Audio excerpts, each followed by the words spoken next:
మీరు చూడండి నా వీడియోలు ఏదైనా నేను వరలక్ష్మి వ్రతం చేసినా, సంక్రాంతి చేసినా, లేదా పిల్లల బర్త్డే చేసినా దాని కింద కూడా బూతులు పెడతారు. అవును, నిజమే, చూసా. దాని కింద కూడా బూతులు ఇప్పుడు కూడా చూడండి. మళ్ళీ ఒకసారి రిపీట్ చేద్దామండి. మీరు చూడండి నా వీడియోలు ఏదైనా నేను వరలక్ష్మి వ్రతం చేసినా, సంక్రాంతి చేసినా, లేదా పిల్లల బర్త్డే చేసినా దాని కింద కూడా బూతులు పెడతారు సార్. వాస్తవమే, అందరికి తెలిసిందే అది.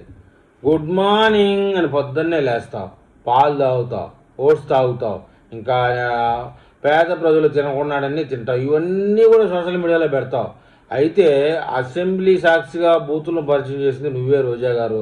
ఇది తెలుగు ప్రజలందరూ కాదనలేని నిజం. మనం ఇనపరాడుతోనో తలుపు చెక్కతోనో కొడితే ఎదుటోడు ఏమన్నా తామర పూతో కొడతాడా చెప్పండి? మనం ఏది ఇస్తే అదే కదా తిరిగి వస్తుంది మామూలుగా మన కర్మ ప్రకారం. అసలు ఈ రాష్ట్రంలో బూతులకి కేరా అడ్రస్సే నువ్వు కదా రోజా గారు. ఈరోజు నువ్వు ఏడిస్తే మటుకు ఎవరికైనా సింపతి వస్తుందా? మొత్తం నీ కుటుంబం మొత్తానికి బూతులకు బలవుతాడు అని తెలుస్తుంది. నిన్ను చూసే ఇతర పార్టీ వాళ్ళు బూతులు నేర్చుకున్నారు.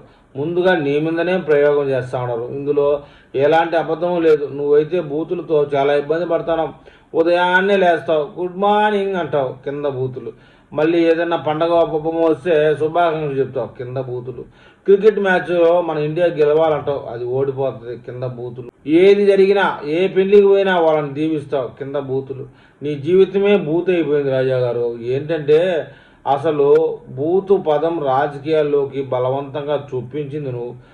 జబర్దస్తులో బూత్ వల్ల జబర్దస్త్ బాగా సక్సెస్ అయింది. ఇంకా నా జీవితంలో కూడా ఇదే సక్సెస్ అవుతుంది అని చెప్పేసి బూత్ అనేదాన్ని మొత్తంగా కుటుంబ పర్యంతం నువ్వు బూతులే పండిస్తావు. ఇంట్లో బూతులే, అసెంబ్లీలో బూతులే, నీ కాన్స్టిట్యూన్సీలో బూతులే, నువ్వు ఎప్పుడైనా మీడియా సమావేశం పెట్టిన బూతులే. అదేవిధంగా కర్మ రిటర్న్ అన్నట్టు నీకు బూతులే ఎదురవుతున్నాయి రోజా గారు. ఈ విషయంలో మరి నువ్వే కామెంట్ చేయాలా. నీ గురించి అందరికీ తెలుసు, నీ బూతులు తెలుసు, నీ వీడియోల కింద బూతులు అందరికీ తెలుసు. దీని విషయం నువ్వే కామెంట్ చేయాలా.